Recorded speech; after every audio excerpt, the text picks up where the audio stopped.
Well, with their response to the Commissioner's report, we're now joined by Mark Gerretsen, the government's Deputy House Leader, Peter Julian, the NDP House Leader, and Mike Morrice, the Green MP for the riding of Kitchener Centre in Ontario. Hello to the three of you. Hello. Hi, good to be with you. Nice to have you here. And listen, before we begin, we do want to acknowledge that we did invite the Conservatives to be a part of the discussion this evening, but they did not have an MP available, so let's continue going forward. And I'll begin with you, Mark, because, you know, the Commissioner says not only will Canada fall short of its international commitment, but even the current numbers are based on overly optimistic assessments of the government programs. What do you say to that?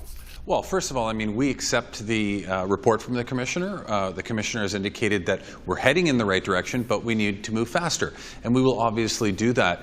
One of the things that the report leaves out are the sectors that we're still bringing on board new programming for, such as the oil and gas sector, and our plan to put in emissions caps there. As the Minister indicated, the information and the framework for that will be forthcoming, and we should see that later this year. So I'm very confident that once we get key frameworks in place like that, we will absolutely meet those commitments that we've set out to achieve. And I think it's also really important to also reflect on the fact that, you know, the Commissioner keeps talking about we've fallen short for 30 years. And although that might be true, this government's been in place for 8 years now. And the reality of the situation is that we've had to play catch up on everything that Harper missed. So here we are playing catch up while also tackling our portion of this. And we're moving there. We have to do it. We have to move faster, and we accept and receive that information from the Commissioner. Okay, just quickly, Mark, some clarification. So we're going to see the emissions cap on oil and gas as well as clean fuel regs,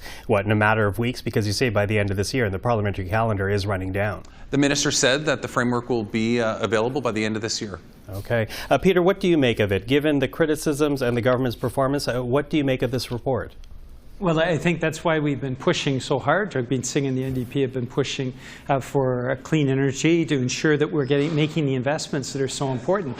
That's part of the bill, C-50, which is ensuring that workers can participate in that clean energy boom that can come with the right investments. We've been pushing on this. As you know, Conservatives who didn't show up for this panel have been trying to block this legislation. And that's the problem when you have one party in the House of Commons that's climate denying.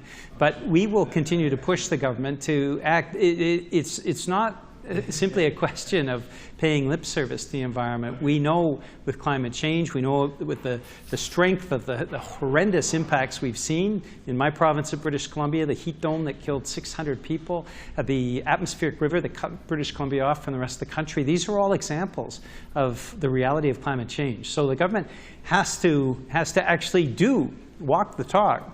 And the NDP has been pushing hard so that the government does that. Mm-hmm. Mike, in your reaction, in particular since the Green Party is very much dedicated to this issue, what's your reaction to what you heard today?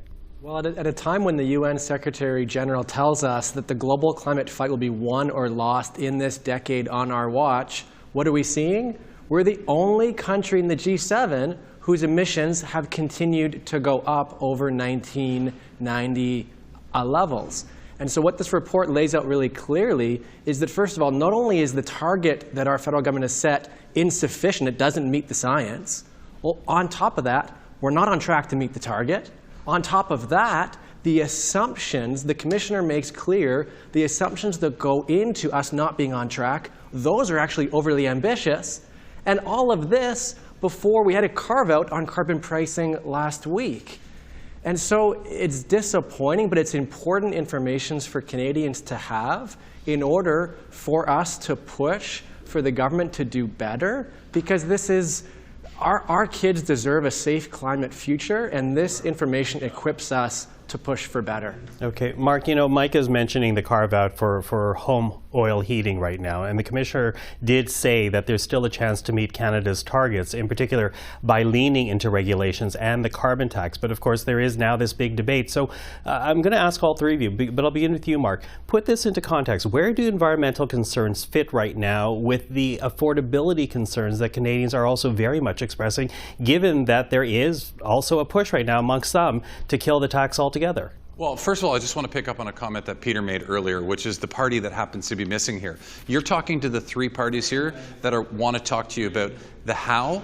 Meanwhile, the one party that's actually asking why isn't even here. So I think that that should speak volumes to where the Conservative Party is on this. Now, when it comes to the affordability issue and the carve-out that we saw in recent weeks with the Prime Minister, look, the reality of the situation is that we know that heating with oil is 3 to 4 times as expensive right across the province, right across the country compared to other forms of heating. And we also know that it's the dirtiest. So the objective here was not to carve it out indefinitely. It's to put a 3-year pause on it to give people, and in particular low-income families, the opportunity to be able to transition away to a cleaner form, such as heat pumps. And at the end of the day, that's what we're really trying to achieve from this. So listen, as an environmentalist, am I thrilled about the fact that we are removing the price on pollution from one form of heating fuel? No, I'm not. But I do know at the end of the day, in the long term, we will be better off because more people will have transitioned away from home heating fuel. Now, I will say that I have all due respect for my NDP colleagues, and we get along great, especially when it comes to issues like this, but I was extremely perplexed yesterday when the NDP chose to side with the Conservatives and try to extend those exemptions for even more sectors of home heating. So you got to ask yourself, if you're so committed from the NDP's perspective to getting to those targets, and you're willing to sit here and criticize the government, why on earth would you support even creating more opportunities to remove the price on pollution, which I think is not the right direction, but unfortunately the NDP chose to do that yesterday. Okay, well, luckily Peter Julian's sitting beside you so you can respond. Peter, what do you say to that? Absolutely. Well, Mr. Gerretsen is not talking about the motion that we presented today.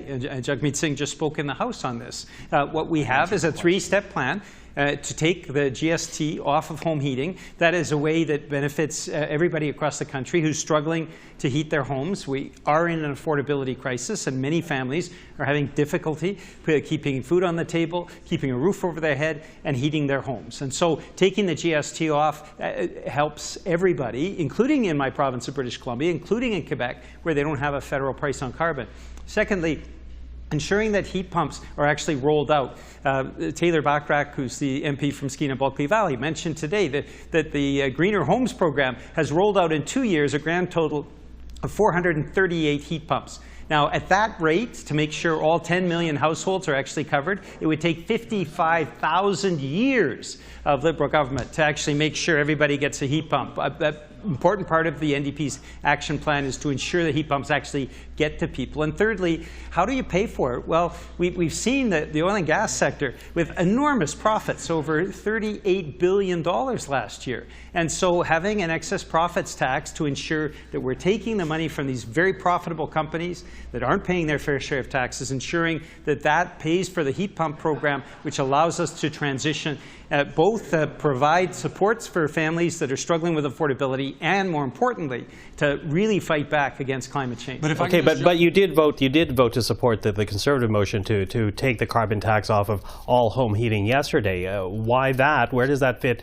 affordability versus the green concerns? We thought that it was important to address the affordability issues, but as you recall, Michael, we tried to amend the Conservative motion so it actually covered British Columbia and Quebec, and the Conservatives refused. That's why our motion today is much more comprehensive, covers everything, and we're hoping that the Liberals and Mr. Gerretsen will be voting for this motion, which they should do if they're keeping to principle. It certainly does cover everything, because it also covers people that, quite frankly, don't need to have that GST removed from their home heating bills. People that live in extremely big houses that can afford to pay the GST under this plan, they would not have to pay the GST on home heating. Likewise, it doesn't help people who live in apartments who might have their heating included in their rent. This won't affect them at all. So I actually think that the motion that Mr. Julian is talking about from today was extremely ill thought out. But more importantly, I just want to address one other thing that he said, and that's on the heat pumps. He said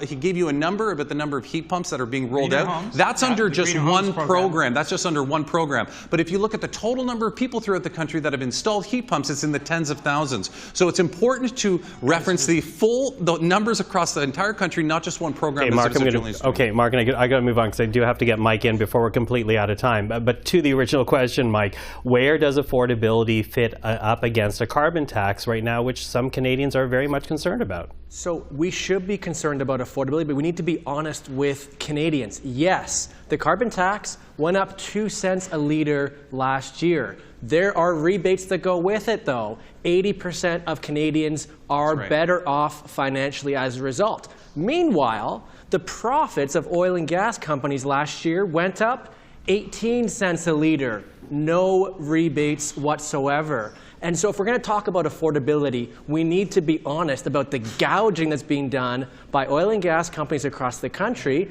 and the fact that right now the federal government's doing nothing about it. And they have done it already with other sectors. We have a Canada Recovery Dividend already for banks and life insurance companies. I've put forward a motion. It's part of the NDP opposition motion today to say, let's just take that same measure, apply it to oil and gas. It's been studied by the PBO already. It would provide $4.2 billion that we could use to help make life more affordable for everyday folks. Okay. Well, we'll talk about that debate tomorrow. But for now, thank you for responding to the Commissioner's report. Mark Gerretsen, Peter Julian, and Mike Morrice, have a great evening. Thank you. Thank you again.